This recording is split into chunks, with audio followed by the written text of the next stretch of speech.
when the heavens were pure, and the earth was still young, a pristine creation untainted by sin or corruption, a divine plan was set into motion. Humanity, fragile and new, stood at the dawn of its existence, guided only by innocence and the light of the Creator's wisdom.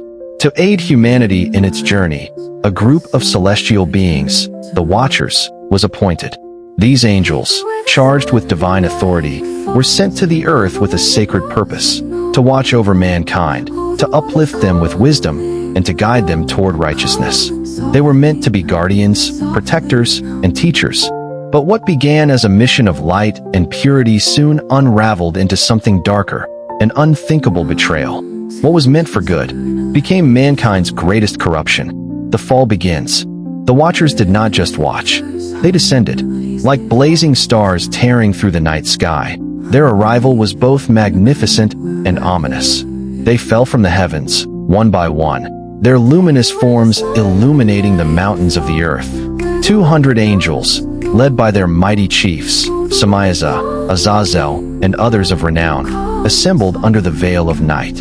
It was a moment that would change the destiny of the world forever.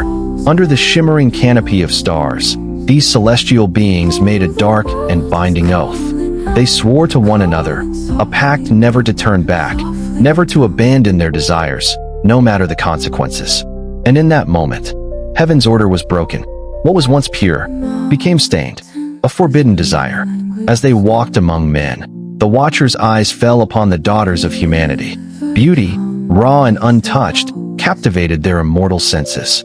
What began as admiration soon turned into insatiable desire. These heavenly beings, who were meant to remain apart, crossed the divine boundary. They took for themselves wives from among the daughters of men, indulging in unions that defied the laws of heaven and earth. From these unions, unnatural offspring were born, the Nephilim, giants, men of terror, beings of immense size and strength, who towered above mortals and consumed the earth's resources. But the Nephilim were not just creatures of great stature. They were beings of unbridled violence and chaos, their appetites insatiable and their hearts devoid of mercy. Blood ran in rivers. Cities burned to ash. Humanity cried out under the weight of monsters. The once peaceful earth was plunged into an age of terror, where mankind no longer ruled, but cowered beneath the shadow of their own corrupted guardians. The corruption of knowledge. But the Watchers' sin did not end with the corruption of flesh. These angels, once loyal to the Creator, brought with them forbidden knowledge, secrets that were never meant for mortal hands. Azazel, one of their leaders, taught men the art of war, the forging of swords, spears, and deadly weapons. The earth, once a place of harmony, became a battlefield soaked in blood and tears. Others among the Watchers revealed the arts of enchantments and sorcery, opening the door to dark powers that twisted the hearts of men. They taught the secrets of the heavens, knowledge that was meant to remain hidden, and in doing so, they plunged humanity into an age of bloodshed, betrayal, and despair. The cries of the earth, heavy with suffering, rose to the throne of heaven, the divine judgment.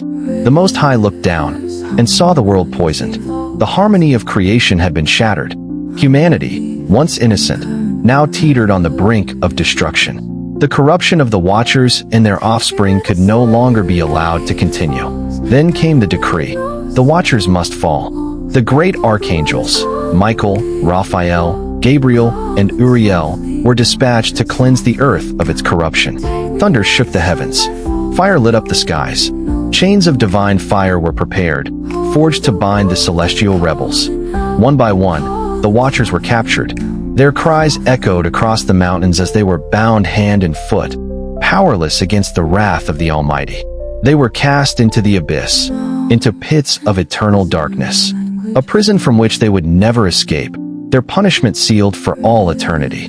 The flood of purification. But the Nephilim, the monstrous offspring of the Watchers, still roamed the earth. Their presence was a blight on creation, and they could not be allowed to remain. A flood was decreed, a storm of unimaginable power to cleanse the earth of its corruption. The skies opened. The fountains of the deep were unleashed. The waters rose, swallowing cities, forests, and mountains. The voices of the giants, once so terrifying, were silenced beneath the waves. And as the floodwaters receded, the earth was left clean, a new beginning for humanity. But the whispers of the Watcher's fall lingered, haunting mankind through the ages. A timeless warning. And so the question remains, if angels, beings of divine power, could fall for desire, what, then, can mortals resist? The story of the Watchers is not just an ancient tale. It is a warning, a reminder of the dangers of unchecked ambition, forbidden knowledge, and the corruption that desire can bring. Even now, the echoes of their rebellion can be felt in the world.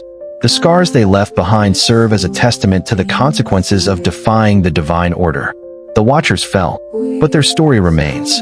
It is a story of hubris and ruin, of love turned to corruption, and of the eternal struggle between light and darkness. The question is not whether the past will repeat itself, but when.